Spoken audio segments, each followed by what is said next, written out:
Hello, welcome to another video on the radiologictechnologist.com YouTube channel. Today we're going to talk a little bit about administrative brainwashing in the field of radiology, only because as I gear this channel, towards technologists who are in the field and people who are interested in checking out our career field as a potential career for themselves. There's a lot of things that we're talking about on the technologist side, but every now and then I come across something that I think you should know, or at least want to share with you on the other side of the table, which is the administrative side. And today's video is going to be about kind of clickbaity, but the brainwashing of administration.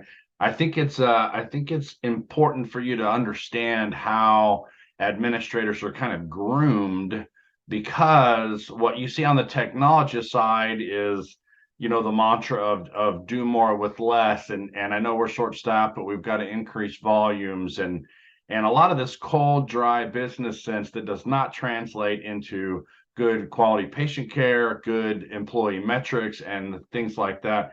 And it was brought up to me in this is the December issue of ICE Imaging, Advanced Imaging Professionals. It's an article that is meant to give praise to a leader in imaging, and in particular, it's this article called In Focus.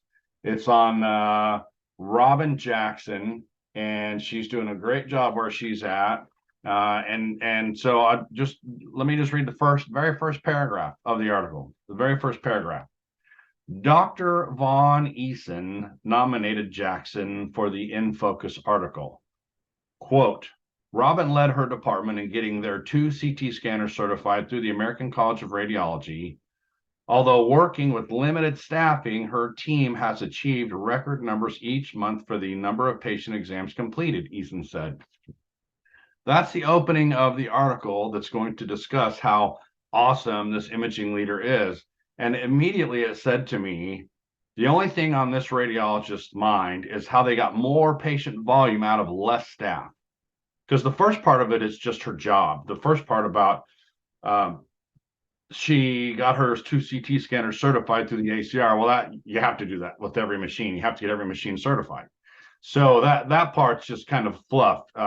It's the second part. Although working with a limited staffing, her team has achieved record numbers.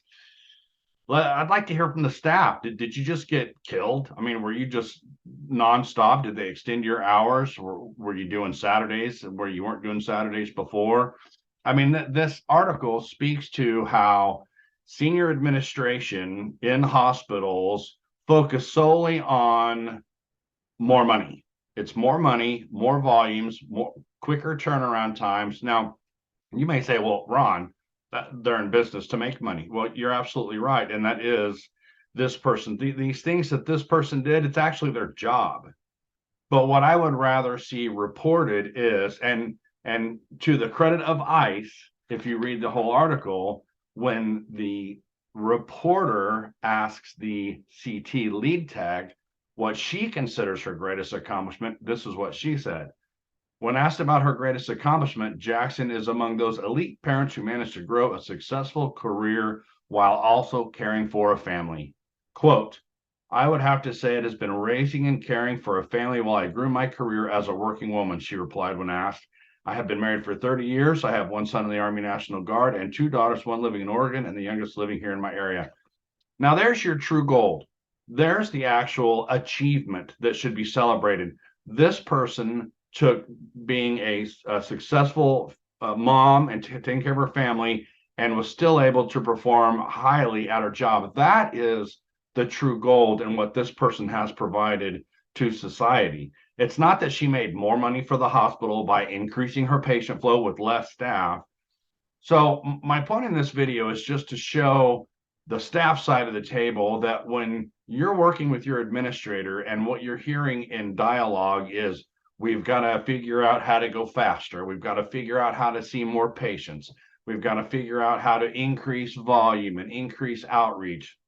This is why you're hearing that, because the people above your leader, the people that critique your leader and the people who evaluate your leader and to a big degree influence how much raise they're going to get the next year, are just about only concerned with how much money they make and how much turnaround time they can increase and all those metrics that affect their bottom lines. Because usually, depending on the structure of the hospital and the alignment with the radiologists are tied to a growth bonus or some type of a pay structure where they get paid more if the hospital makes more.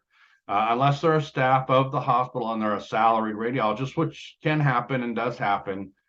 I just wish we could get away from this old school or cold approach, this non-clinical approach to praising leaders for what they do based solely on the metrics of making more money, seeing more patients in less amount of time, seeing more patients with less staff.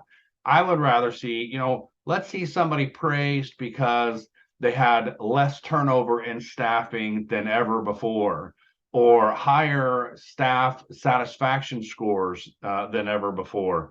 Let's see the radiology administration praised for making the radiology environment a better place for everyone who works there, and not just about how much more you can do with less. This more with less is what's going to be the death knell in the world of healthcare, because for decades now, they've had these MBAs at the top who just want to look at charts and squeeze as much money out of it as possible with as little concern about the patient and the employee as could be possible. At least that's what it seems. So do yourself a favor, get yourself a copy, read it online. It's the ICE Imaging, December 2022. It's a volume 6, issue 12. There's some good stuff in there. These kind of publications are important because they bring recognition to technologists and imaging leaders for the things that they do. But let's just get away from praising people only because they bring more money to the hospital. I can tell you the hospital makes plenty of money. I've seen it. I've been in it. I've seen the numbers. Hospitals make boatloads of money. It just doesn't transfer down to the people who actually make it. That's the end of my rant. Have a great day. See you in the next video.